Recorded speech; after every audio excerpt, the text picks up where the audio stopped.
Very good morning, everyone, and thank you so much for joining me in our Everything Practice Management CPD webinar. What I'm hoping to accomplish within the next 1 hour is use the Everything Practice Management slides almost as a guiding principle to talk about what we believe are the top 6 to 7 professional obligations that the Law Society of Ontario, or Upper Canada formerly, has defined or documented within the guidelines for both bookkeeping guidelines as well as for time and professional conduct guidelines within the guideline books. And then we've tried to make it easier to consume within these 7 major topics. In addition to just using the slide share, the advantage that we have at ULaw is that we have a full-fledged legal accounting practice management and business accounting software that we built in the cloud, primarily based out of the bookkeeping guidelines. And the purpose of the product and its existence and why we serve our clients is to ensure that legal practitioners across Canada are bookkeeping compliant from day one. As they use the ULaw product, we help them become more compliant every day with every document that they generate. Okay? So we're going to be using these 7 different professional obligations that I'd like to share with you. Please use the chat window at all times to ask any questions that you may have. And I guess we'll go from there. We first start off with the client intake, service, and communication. And I've shared this even in my previous classes. It's probably one of the most important fundamental first steps that you would actually wait and anticipate to happen. Right? As every business owner, we are looking for customers. We are looking for customers to either engage with us through the different marketing channels that we have today. And once they're ready to move forward with engaging us as a service provider, and you are a service provider, we now talk about what happens after you've done your marketing initiatives to attract a potential prospective customer to come into your office and talk to you about a legal problem. So the client intake process really defines how you as a legal firm are aligned with the right tools, processes, and people to gather the information that your prospective customer is providing you, right? And to be able to document it and then repurpose that information for a series of logical, legally binding workflow steps that allow you to stay compliant, but also ensure that you're able to cover your bases when you actually execute a file or a matter and provide your service for this customer. So we're going to really talk about every possible workflow step right from that initial client intake to you completing a file or a matter for that client and all of the different nuanced steps that can happen in between. Talk about client intake followed by the service and communication, which is really you being able to articulate clearly through a document about your service capabilities, the scope and nature of the particular file or matter that you're going to be working with this customer, and how convenient and easy are you making it for yourself and for your customer to correspond, communicate, and do business with you. And then we move on to understanding some quick guidelines around file management. Of course, with the advent of technology today, the tools that you probably use are all very well tuned to accommodate many of the file management compliance needs, but we'll certainly talk about how ULaw enables you to be Law Society compliant with file management right from the get-go. Okay. Then we move into the financial management component, and that's still with respect to the customer's file or matter. So how do you manage the finances within a matter? Right from accepting retainers to you following your plan of executing the right dockets, disbursements, invoicing this, reflecting it in an official document such as the invoice, and then depending on your situation, moving money from your trust account into your general account to make your money. Or if there is no money in trust, then you're now waiting for your customer, you're requesting your customer to make a payment against that invoice. All of that becomes part of the financial management within that file or matter.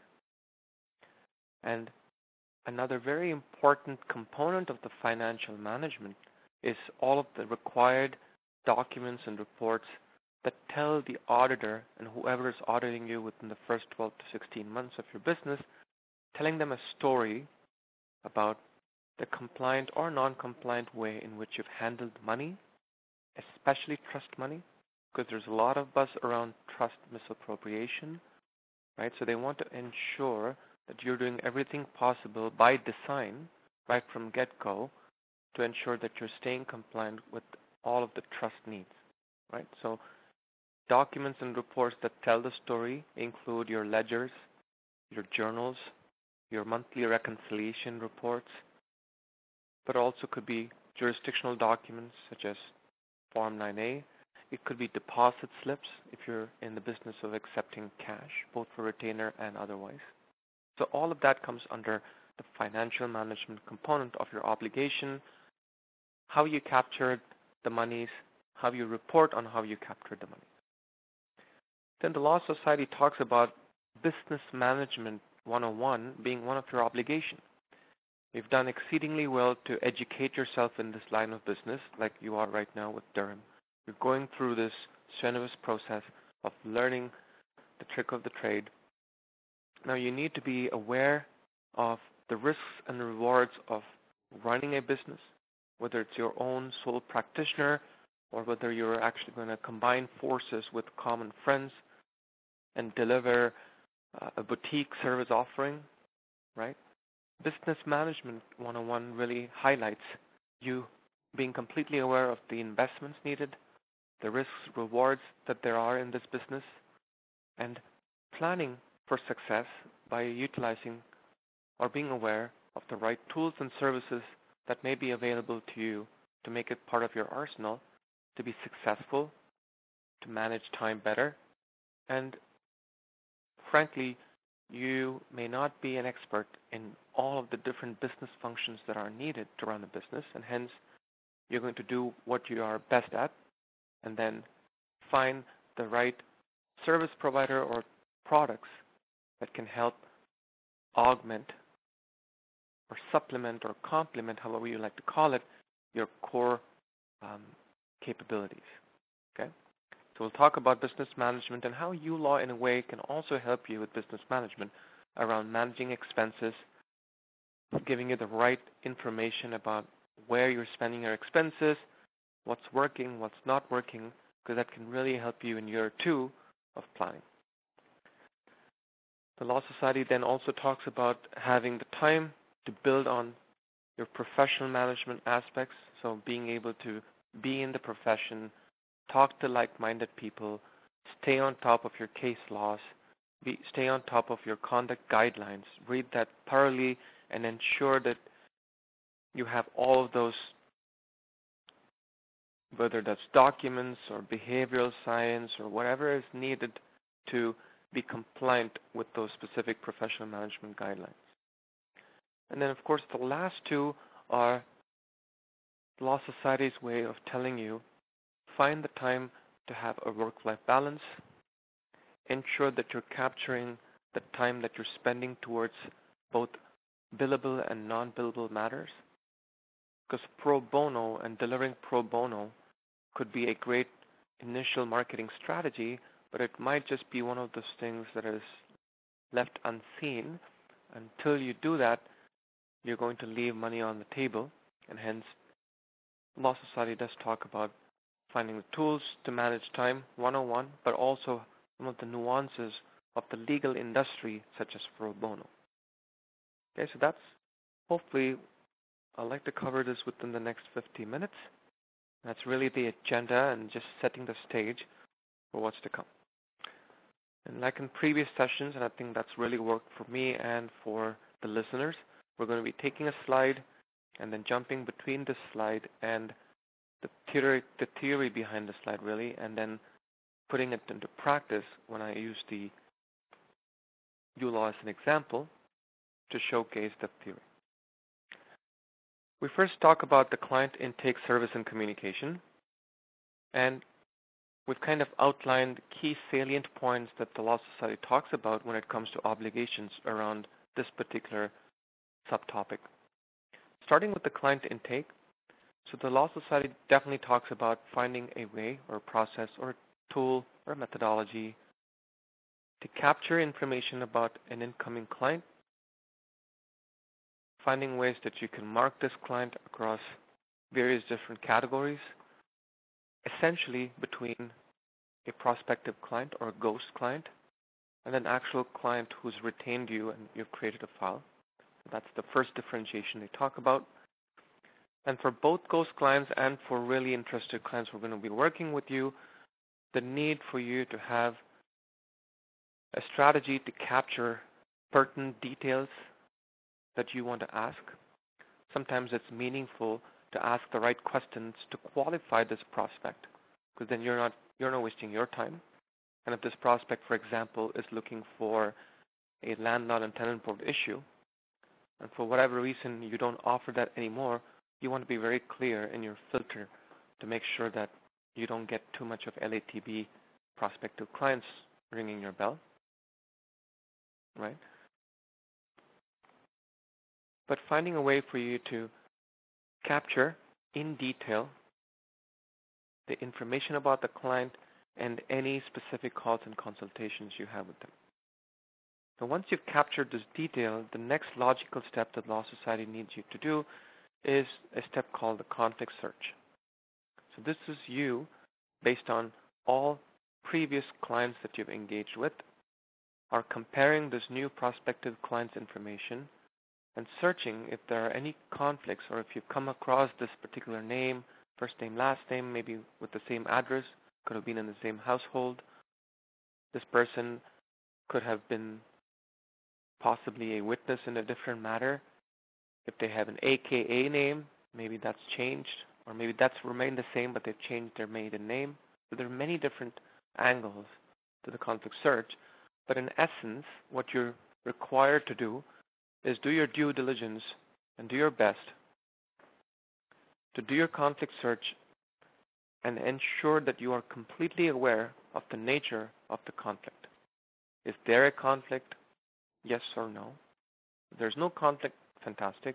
Then you have the license to move forward with creating a file and matter. If there is a conflict or a potential conflict, then outlining your response and how you plan to mitigate the risk of that conflict is essential in what's called as a conflict report. There's a conflict search, and then there's a conflict report. So let's first look at the client intake process, the conflict search, and how you go about creating a conflict report. And then we'll move on to the next component of this first subsection around service and communication. So I've logged into a fictitious legal practitioner's ULaw account by the name Roger Moore. Roger Moore has now stayed with me for over 13 years as a friend, one of my favorite bonds, who unfortunately passed away a few years back. But I really like this, and I've used this account for, many, many years now. And the reason I say that is this is a test account. You're going to see a lot of fun characters, both from the cartoon world, from the fictional world. Okay? In ULaw, just like how we've outlined 7 professional obligations, if I can do my math right, absolutely. And like you have the 7 days of the week, we have 7 menu options for you to explore and play with. And the second most important of that is the context. This is where you're now able to intake client information into your practice management system. So imagine ULaw kind of really being your central repository of all customer and customer-related matter and matter-related finances information at one layer. Consider also ULaw as a sub-layer of that, where it allows you to capture your office expenses, reporting on those office expenses, as well as generating all of the business management documents such as profit and loss, revenue report, expense report, right? And in the middle, let's say you have your legal accounting right at the top tier, and you have business accounting at the bottom tier. In the middle tier is where you have your practice management user interface, and that's really the smartness around the application of the product that allows you to capture in a very seamless fashion information that's relevant to both the top tier and the bottom tier. And you encapsulate these three tiers, and now you have reports, dashboarding, analytical capabilities coming out of the actions that you take participating with the system. Okay? So let's look at a practice management action, which is creating a client and capturing client information. So as the label sounds, you pretty much tend to follow the hotkeys and the labels. So it says add new client. That's exactly what you intend to do when you click that button. We're going to say this is Mr. Let me make this interesting, and I hope you're listening in. Can you help me with a fun name, first name and last name? Let me take a quick pause and engage the audience. So I'm looking for a fun first name, last name.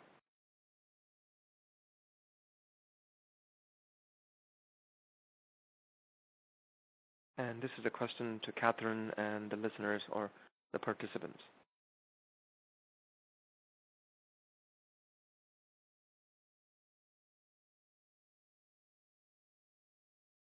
First person to answer gets a brownie point. There he goes. Thank you so much. I like the Bruno. And the last name, please.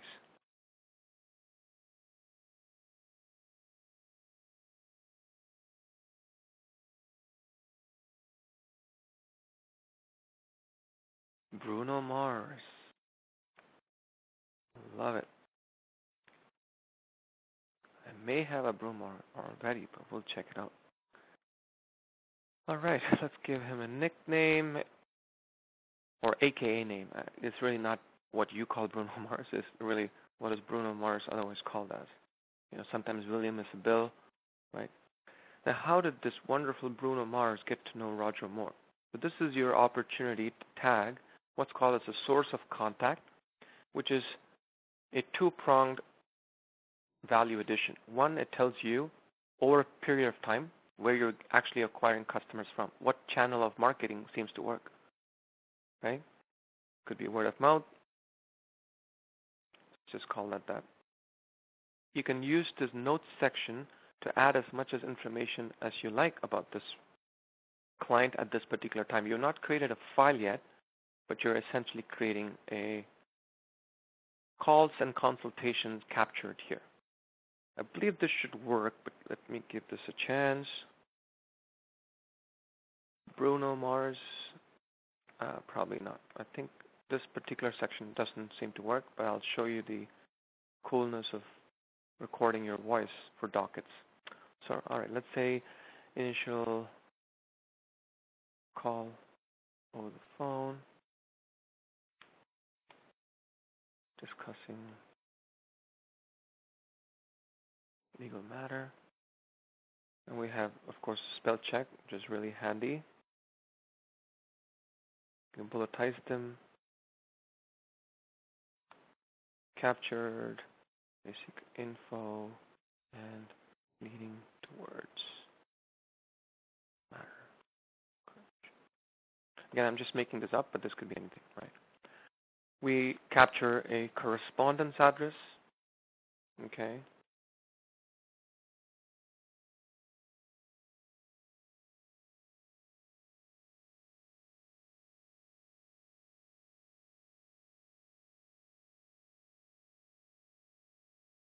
I'm pretty sure there's a Hollywood Boulevard in Ottawa. Alrighty, so in ULaw, we request you to capture what's called as a mailing address. Now you can always add multiple addresses, right? So maybe they have a work address in Toronto, could be anywhere, Calgary,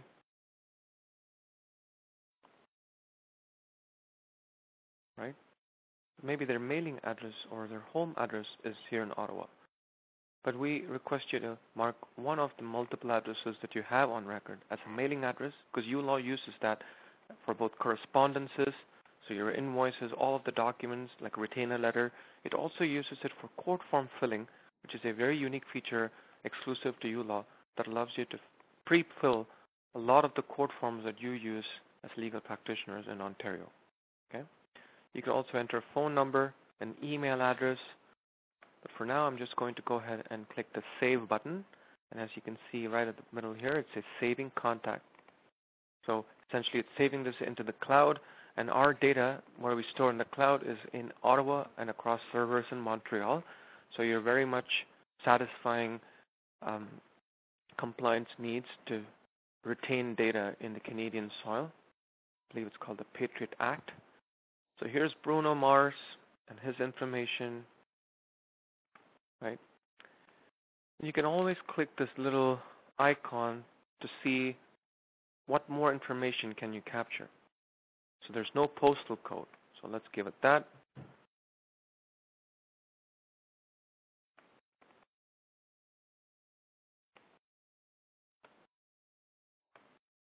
So ULaw allows you, over a period of time, you capture as much as you need at that time or as much as you have, but over a period of time it gives you a score for what more you can do better to stay compliant.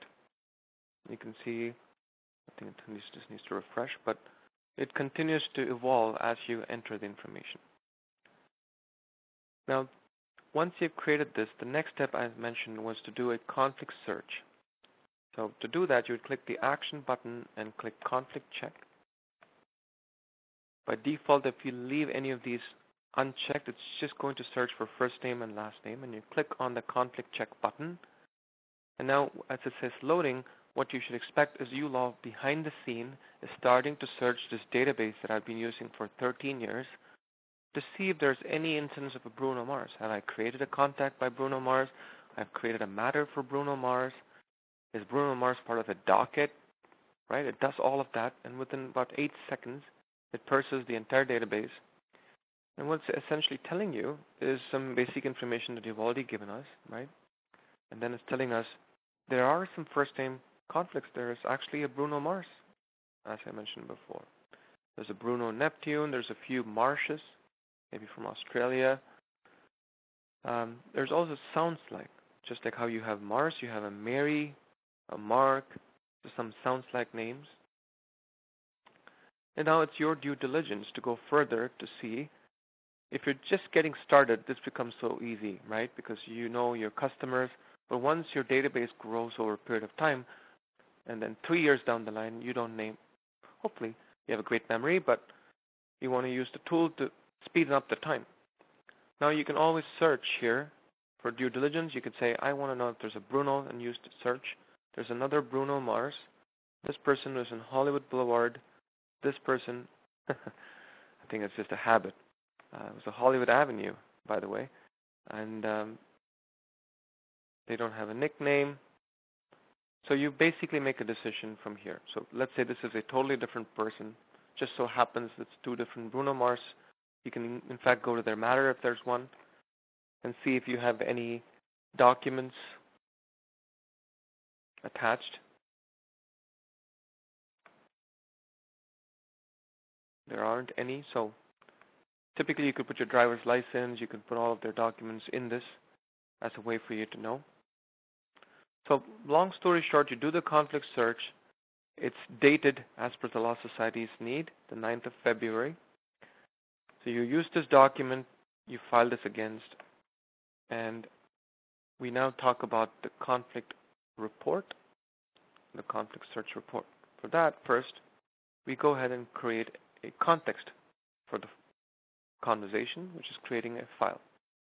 So for creating a file for our friend in Ottawa, we click on this matter button which brings up a brand new matter or file page. I'll draw your attention to our next obligation. I'm going to come back to service and communication in a minute, but let's look at our professional obligations from client or file management. Here, the Law Society just talks about some simple common sense, but important at that, which is ensuring that there's a unique file name for each and every matter, even if it's for the same client. And this is because there used to be a time where files were managed in a manual way. No systems were used. So today's systems such as ULaw do create their own file numbering system, and they make it easier on you. And there is also the need to cross-index, right? The cross-index is because, as I mentioned before, if this person's name was in a different matter, then you should be able to capture that information too. And the Law Society did understand that searching for files or information was one of the top time tasks that a law office was taking into, and hence they want you to find a process or a system that makes it easier to search for files. That's exactly what we've done. So in ULaw, when you create a file, you can be rest assured that we follow the compliant needs of file management as needed by the Law Society. First, we allow you to provide a nice title to this matter, and let's say for today it's going to be a landlord and tenant. So this could be Bruno versus Rita Jones eviction. Okay.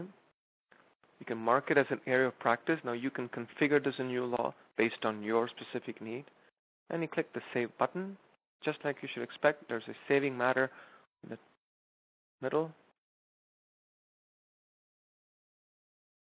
and ULaw provides you a file number that's unique, that's cross-indexed, easily searchable. So we have our quick view.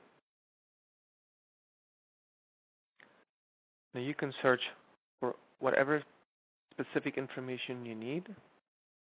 If you know the file number, you can do that. If you just know the name, we allow you to search by that. So here are the two matters created for a person by name Brune. So one is a Bruno Neptune, the other one is Bruno Mars. You have Bruno versus Zeta Jones eviction. So it's fast, easy, convenient, compliant.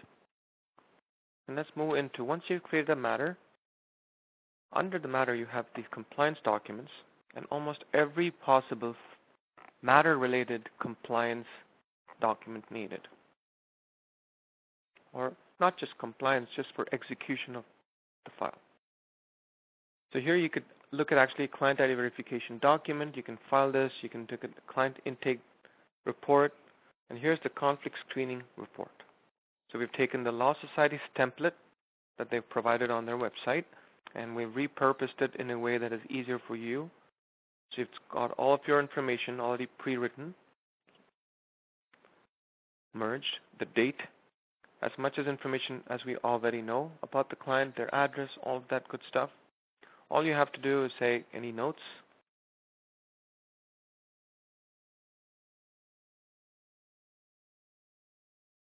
Right? Say new client, no conflicts. There's another client with the same name. No conflicts. Okay? And you can attach this particular document along with this as proof that you've done your due diligence. You sign this, and you're good to go. So with that, we've pretty much looked at how you can manage the obligation around detailed recording of client intake, doing your conflict check, creating a file with the file management obligations, and now you're ready to have created a conflict search report to show the auditor if and when they ask for it. Now we move on to the next three levels of service and communication around communicating your service offering and the obligations and boundaries that surround that. So all of this is covered. So we talk about determining collateral for fees, depositing retainers into trust accounts and providing a receipt, providing letters of non-engagement. 3 potential immediate steps that could kind of go on as next steps, right? Let's look at the last point here, which is providing letters of non-engagement. So you've created this client. There is no conflict, and hence you've created the matter. You've done the conflict search too. But let's say you say that you got to pay me a retainer, or essentially I'm looking for a retainer of $5,000, and the customer's like, what? Not happening. Or you find out later that there is a conflict of interest. Something happens, and then there's a non-engagement. If there's that next step of non-engaging, then it's important that you generate this non-engagement letter, you sign it, have the customer sign it and file it, and that relieves you of any obligation that you may have otherwise had to represent this client. Right? Clearly stating that, hey, we're not acting for you, will not be taking any steps on your behalf. This was further to our meeting on Feb 9th, right? Unless we received money of $2,000 by Feb 10th, we would not commence or undertake. Okay, so, or you could have your own template of this. If it's not leading towards a non-engagement, then the natural progression is for you to move forward with the file. And the first most important document when you start a matter or a file is what's either a retainer letter or called an engagement letter. So the difference is in a retainer letter, you're alluding to the fact that there's a retainer, which means that there is money in advance that's being received as trust funds. So essentially there are certain rules around how you manage trust funds, which means fundamentally you have a trust account with your chosen financial institution. You have an operating or a general account with them as well, or this could be 2 separate institutions. And then every time you receive money from your client that is related to a retainer, then you deposit that cash or check or direct electronic deposit into the trust account. You use that information and enter it into the ULaw system so that we can kind of be your assistant to help capture, record, and report on. So only if you can record it in ULaw can we help with reporting. So for that purpose, you're going to record it, and you follow the label. You can say retainer, new retainer, received today of $2,000. That's straight through a check. There are many other options. This could also be cash. If it is cash, then please do keep in mind that you are needed to deposit that money into your trust account within 24 hours. So here's a check number, trust account, providing them with a retainer receipt, especially if it's cash retainer, but almost make it a habit regardless. Very important compliance step. And you hit apply. But saving this information that you just received $2,000 through that check, and you deposit it into your trust account or intend to deposit it into your TD trust account.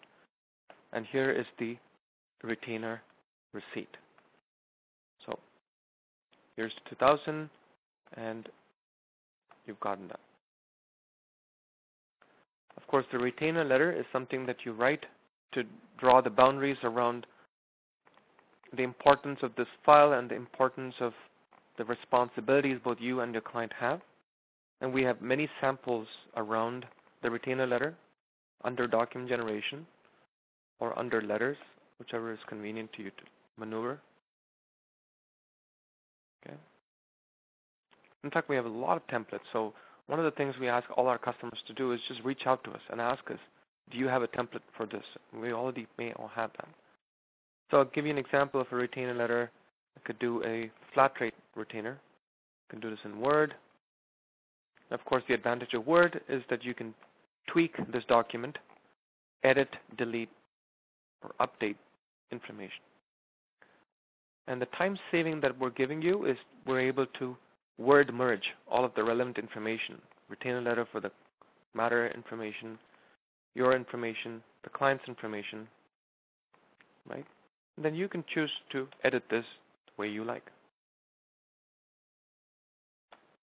Okay, so this is $2,000 that you just received. So all this, right?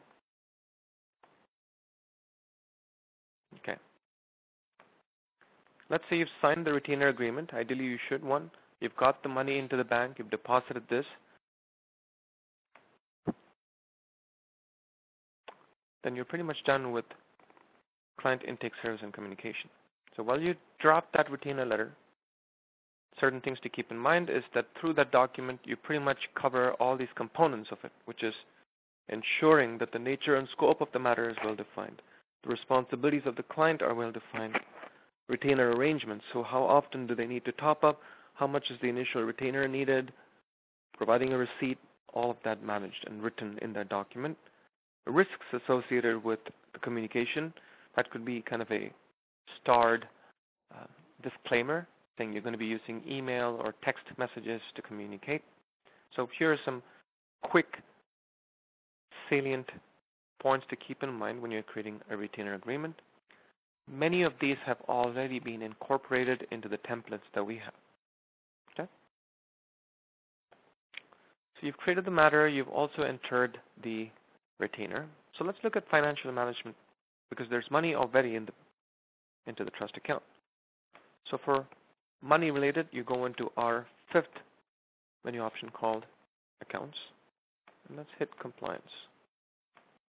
And let's just click on the trust ledger for this month. Now you can do this for a specific date period, so monthly, quarterly, yearly, but you all can go actually one step further, right? It can give you the ability to do this for a specific client. So you could say Bruno Mars and download it for Bruno Mars. I think I got the date wrong, but let me redo that. Well, that's correct. I got the date wrong. So I'm going to hit monthly, and I'll hit download.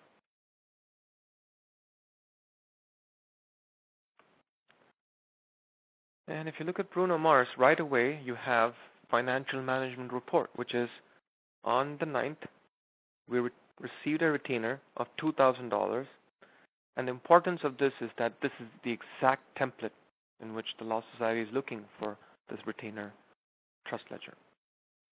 You can see it's also a running balance, and hence this balance of 2,000 is what exists, and this is what's called as your client trust listing.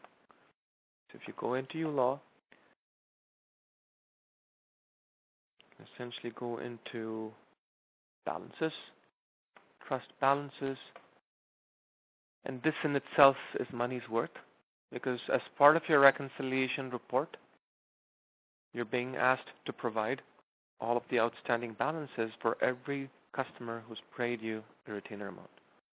Okay?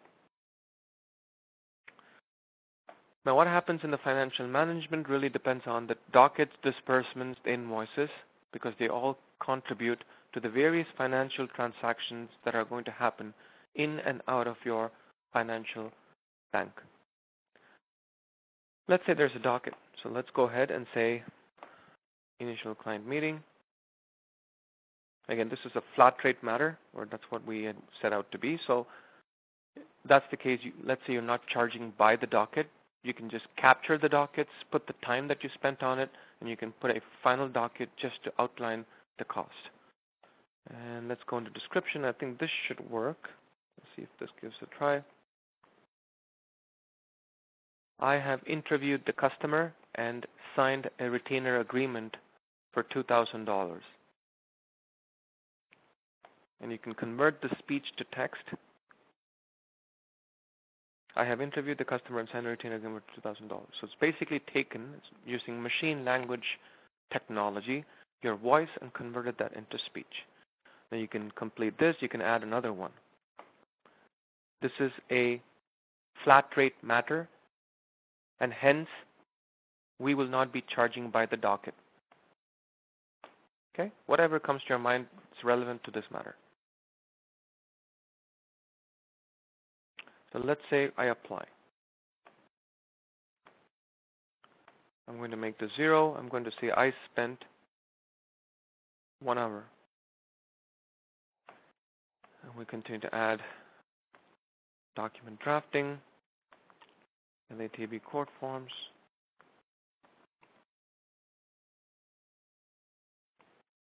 I'll make this simple, okay? So I spent 2 hours. And when you're ready to charge the customer, and really this comes down to the retainer letter, you could say final closure,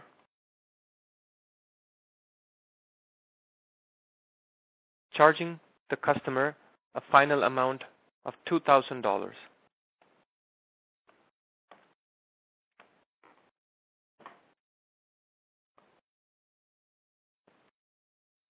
Okay? And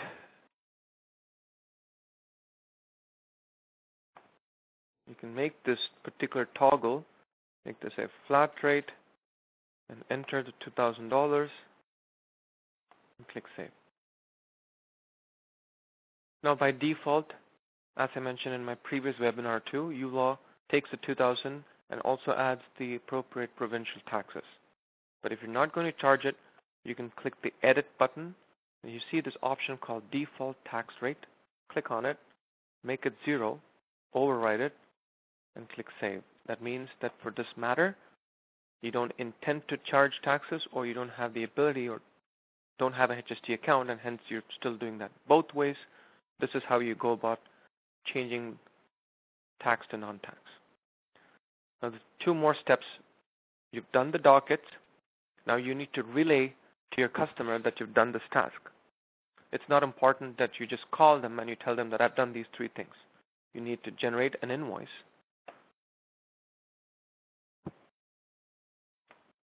And hence I'm going to go ahead and generate that invoice, all contributing to the financial management.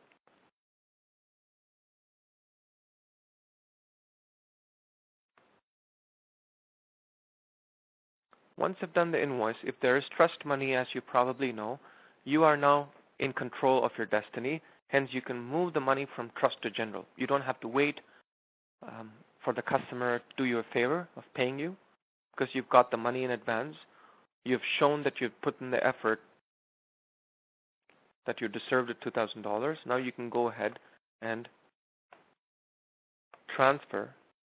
So this is the invoice that you would send your customer.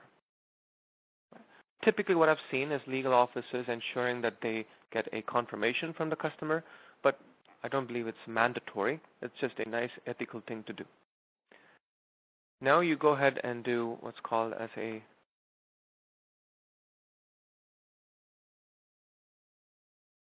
I'm looking for the right term. It's called Trust Invoice Payment Transfer. So here's that $2,000. You can go ahead and click on it, move it from trust into your general account. And where do you get all this information from? When you set up the ULaw account with us, we try to mimic your real-life accounts, okay? And when we provide placeholders that you can put a label against your real-life accounts. In Ontario, if you do an electronic fund transfer, that is move funds from trust to general electronically, you're required to fill out a Form 9A, which tells all of the information about the source bank account, the target bank account. We provide you with that. That's also a part of the compliance financial management. So you've done all of the work, you've done the invoices, you've done the trust transfer. Now it's time to quickly understand how you can generate all of the reports that do the storytelling to your auditors. What you're needed to do, going into accounts, 3 important steps, and the first primary one would be reconciliation. In ULaw, if you've completed the reconciliation, you can click Ledgers Journals at any time and generate these documents at your own leisure. Okay? And reconciliation is the process where you're comparing transactions that you've recorded in the ULaw system For example, you recorded that you received $2,000 from Bruno Mars. So that money is deposited on the 9th. You've also indicated today through that trust transfer, because you generated a legal invoice, you transferred $2,000 from the trust account into the general account. All you have to do now is verify each of these transactions against what your financial institution says, because that's where in real life it's all happening. And reconcile that, and after that, generating these audit-ready storytelling reports are just a click of a button. So if I click on Clients General, and let's do monthly.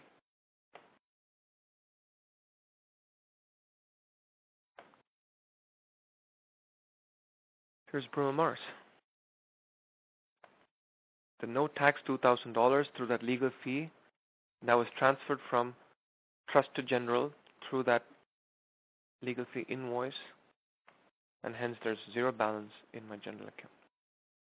When I raised the invoice, you're liable for the $2,000, but once I did the transfer, you're good. You could have other documents such as your fee book, your expense book. This is where ULaw is very handy because it manages both office-related expenses as well as client-related expenses, are called disbursements, in one document as per the compliant need. Okay. So going back to our presentation, we pretty much cover all of the important obligations of the financial management, right from accepting retainers to documenting and reporting on ledgers, journals, and reconciliations. Now time comes to business management. Any questions so far?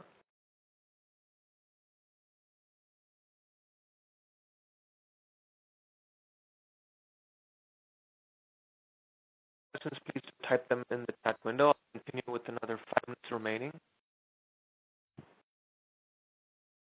or 7 minutes. So from a business management perspective, I'm looking to advise you on how you should be thorough and towards the investments needed to run a long-lasting legal business. So being aware, like you have awareness around Law Society fees, so maybe you're being taught in the college that here are some of the expenses that you need to be keeping in mind. So there's a Law Society fees that's mandatory, right? There could be errors and omission fees, insurance fees that you business, so you don't get sued. Then, of course, there is stationery. There is the purchase of a laptop, maybe an iPad, Android tab, purchase maybe as part of doing your business. Clients just go up there and buy a printer with the scan for the investment. Phone, your over IP. Today you get voice over IP, and even with some of our cellular phones, just like speech to text, if someone were to leave you a voice message, you could get that as a recording in your email. That makes it easier for you to respond back and have that competitive edge and provide that value-added service to your customer, right? That's really the today. Technology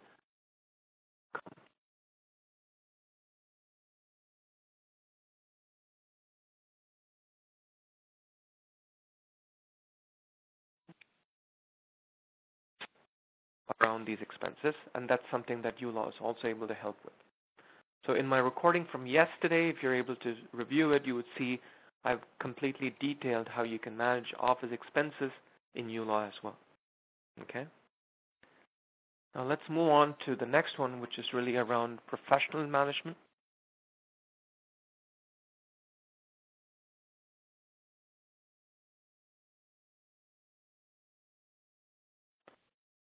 This is where we talk about the need for me.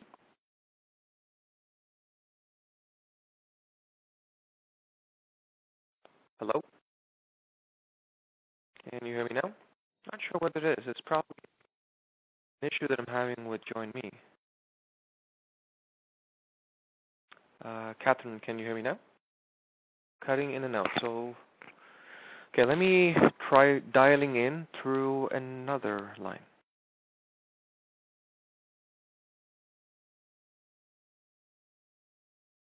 Okay, just give me a minute, please.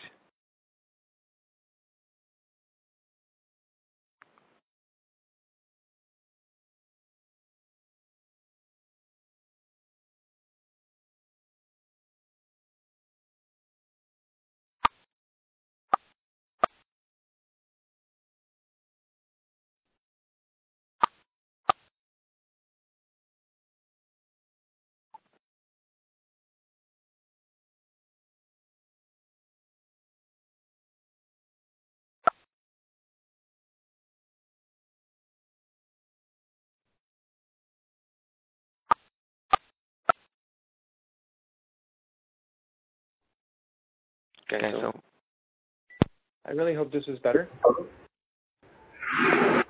It seems fine, Praveen. All right. Just a few more slides and I think I should be done, so I do apologize for that. So we talk about the professional management. We're essentially talking about, again, there are many components to this, but I've highlighted 4 important aspects that you should keep in mind at all times. Definitely looking at your professional conduct guidelines, and you can actually Google this again, professional conduct guidelines and so on, right? And you pretty much have rules of professional conduct as a specific area that highlights the importance, the rules, and things that you have to keep in mind. Okay? So you have paralegals, lawyers, they've separated it out. So professionalism, right, from all citation, professionalism, duty to clients, right? All is very relevant to what they're talking about within your professional conduct guidelines. Reviewing it, making sure that you're aware of it, very important. So that's how you build your practice based on the ethical and professional conduct guidelines. Reviewing your case laws and new legislation. Again, this is not something that ULaw can help you with or practice management systems can help with. So case management, or case law management rather, systems are where you really need to be on top of your game with regards to understanding case laws and legislations. And then you have membership of professional associations. This is where you're part of, a specific board or specific law society associations. There are many, right? It could be paralegal associations. Sometimes we find it's based on geography. It's based on common interest, right? And the reason for that, it's not mandatory again, but the reason for that is you find a common voice for problems that you're better able to represent at a provincial level for change when it's a voice with many people behind it. And also it's a place where you can vent out, you could share your frustration, you can share your risks, rewards, you can share your success for learning. And the topmost is where they talk about completing your professional and substantial CPD or continued professional development hours. I believe you need about 3 professional and maybe about 2.5 substantial, or I could be wrong with the substantial. And this is the only place in this slide where we can really help, because ULaw today provides close to 12 hours or more of CPD courses. If you go into our info.ulawpractice.com/webinar, we conduct at least 1 webinar a week, and we make sure that they are labeled as CPD. For example, we have one coming up this Friday, that's tomorrow or day after, called the Law Office Client Management. That's accredited for 1 hour of CPD. We also have our YouTube channel where webinars are labeled as CPDs, so you can always claim them. Time management and personal management. Just like yesterday, if I were to quickly go into personal management, is really ensuring that you have satisfaction with the work that you're doing. given that this is a very strenuous task. Ensuring that there's a plan for success and you're satisfied with the progress, the financial goals, and the growth that you have within your business. Because many times, like every business, legal business is no exception. You are tested within the first year and a half of you being in business.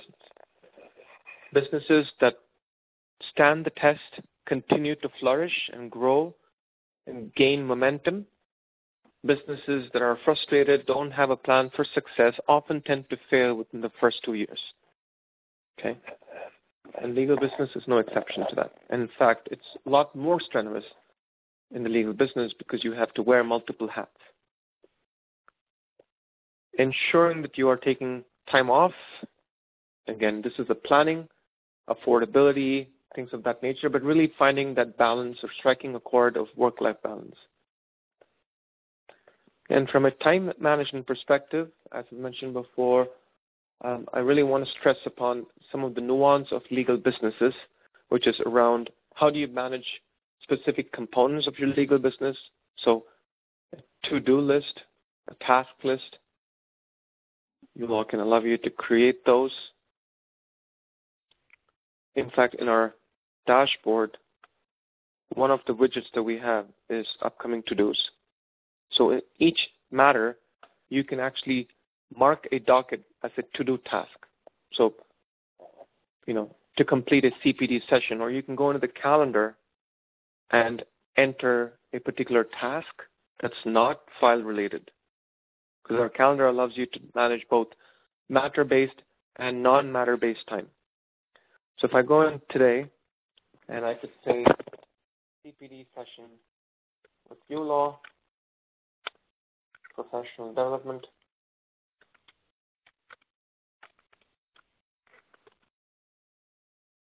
and I can block the time.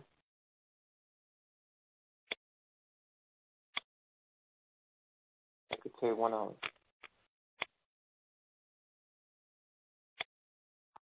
Only if it's related to a matter can I add to it. If it's not, I leave it alone. And let's say never repeats, I click save. So that's really finding your ways to calendarize your time, make task-based, to-do-based, and take it each task at a time.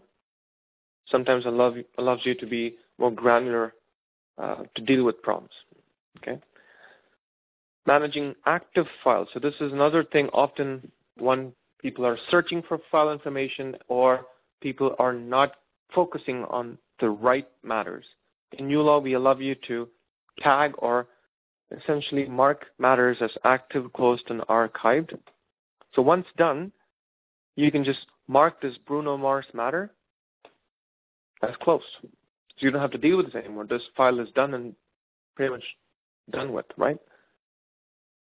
So when you're focusing your attention on the next Bruno, you don't necessarily see the Bruno Mars matter for eviction. Okay? Only if you do the all matters are you going to see it. So focusing your time and finding ways, effective ways to manage that. And last but not the least, finding ways to deal with pro bono. So we have a pro bono report just for that. So under accounts, document generation, other, there's a pro bono report that you can generate for the whole year. So anytime you marked a docket as zero billable, you essentially have provided a pro bono. But then sometimes these zero dockets could be part of a flat rate matter, but it's still essential for you to keep a tab of those. Like for today, you charged 3 hours, or 3 hours pro bono really, but it's a flat rate matter. When you review the matter, you would see that you've gained $2,000 flat rate. Whereas for John McEnroe and Ileana that we did yesterday, you notice that you provided 1 hour and 2 hours. So these are all the pro bono dockets that you've provided for this month. So really being top of the non-billable time that you've put your effort into is also essential as part of your time management. Okay? So I am at the top of the hour. Again, reiterating the need for today's webinar was to really highlight and talk about these 7 core professional obligations as we see it listed by the Law Society of Ontario, right from client intake, file management, financial, business, professional time, and personal management. If you have any questions, please feel free to send us an email at support@ulawpractice.com. And as Gayatri mentioned, we'll make sure we send you the recording from these 4 sessions. We wish you the very best with your education at Durham. We value and cherish the partnership with the institution, and I look forward to speaking with you again.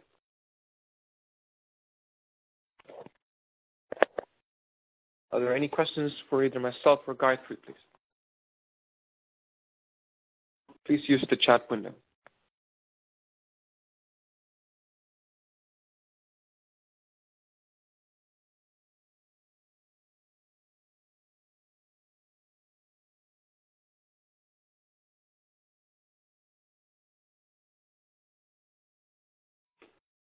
Okay, so if there aren't any more questions, thank you very much, and have yourself a great week ahead.